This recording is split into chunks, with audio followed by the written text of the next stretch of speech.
Dan Lanning at Oregon. This is a guy that was down 12 points with 4 minutes to play.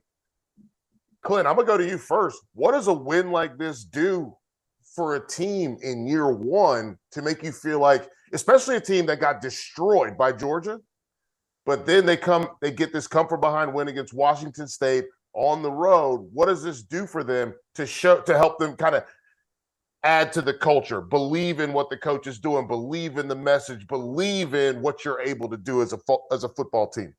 Well, look, I think it's twofold, man. I mean, at Oregon, after getting thumped by Georgia, I think the difference, the gap between Georgia and Oregon was blatantly obvious to anybody with a heartbeat, right? So sure. that loss really, and I'm being completely honest, if anybody in the Oregon organization program was like just beside themselves and disappointed in Dan Lanning because of that loss, their ass should be fired, right? And so moving forward, it's like, okay, what good can we pull from all of these games to help this locker room understand that what we're doing on a daily basis, what we're asking them to do differently today that the former regime wasn't asking them to do, we need them to buy in and do it 100%.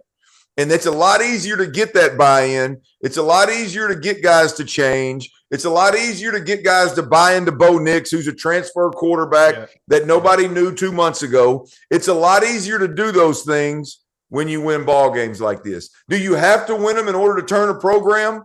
No, you don't have to. But, boy, when you do, it is a powerful, powerful moment. And I'm going to tell you, Bo Nix, I don't walk shit back very often. I don't walk back very often. I just take my L and keep my ass moving.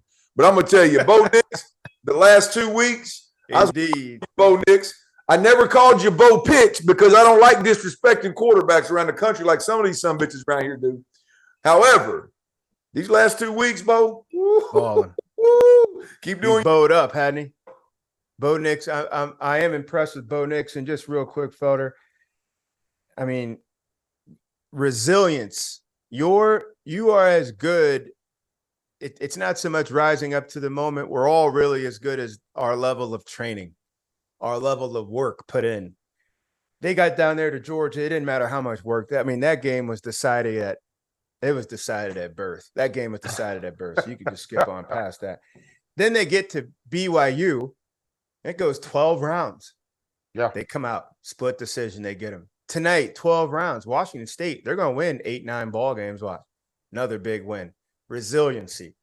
I don't know what that building must have felt like coming home from Atlanta, that flight home from Atlanta, that week of practice coming off that Georgia deal. Everybody real cool on them. And then it really only matters about the people in that building. That's it. You don't have to worry about what others are saying. It's what we think and what we've worked to earn. And here they go. Another big win tonight, 12 rounds. I'm proud of them. I'm proud of that. I'm proud of that program, that medal. Joe, here's what's beautiful about that, right? And heck, gee, y'all all get it, right? But the reality of it is you're sitting around in that locker room. And after that Georgia game, you probably had a couple old boys that are upperclassmen that ain't playing much. They probably started chirping a little bit, right? Mm-hmm. And Bo Nix couldn't really say nothing. The other guys that are upperclassmen, they didn't really have a whole lot to hang their hat on, if they're being completely honest, behind Dan Lanning. Because if I'm over here chirping and you come trying to check me, I say, hell, you don't know Dan no better than me. What the hell are you talking about, right? Mm-hmm. A win like today, gets more guys in Dan's corner to where now those guys are the majority, and they'll start squeezing out them dudes that are them locker room politicians. They'll start squeezing them dudes out, and then politicians will get real quiet after a W. And that's the thing that Dan needs to do. He needs that more than he needs to beat Georgia. Yeah. Right? And so that's inside the locker room. That's what's happening. Like Bo Nix can walk around and say, hey, man, don't you say one, you have your ass here, say in Monday morning, or don't come your ass at all. Yep. Right? And Hack. Turn your books in. Don't bring your ass back in here at all. That's what Hack, imagine they go 9-1, 10-1, Hack, Felder, and that one loss is to the number one team in the nation. Watch out. I mean, how good does that look? It don't matter if you lost by a field goal or if you lost by 68 points or whatever the game wound up being. Sure. If you can turn around, get yourself back up, like put this back together and go. What a great opportunity for you. And the best thing is that was week 1. Yeah. Week 1. Yeah. Week long, 1. Long time ago. You know, long time ago. It's funny you say that too, Clint. My high school coach used to tell me there's 3 segments on a team. You got the first tier, all the dudes bought in, willing to do anything to win the football game. You got the middle tier. You got guys who are there, but not quite yet. You know, there's still some politicking that they do and some talking, you know, in the showers and, you know, behind curtains and whatnot.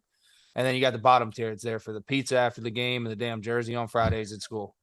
He goes, you gotta figure out a way how to get that bottom third into that second tier. And then that second tier, you got to get those guys that are right on the edge up to the first tier and keep it going. And to your point, wins like this, get those guys from the pizza box and the jersey dudes up to that middle tier, and the middle tier guys who are kind of like, do I want to go all in or not? You get those guys all in. Yeah. And that's how you build a culture. We're dropping our merch. We got to start calling Underwood Daddy Brad. But I'm a big pod guy.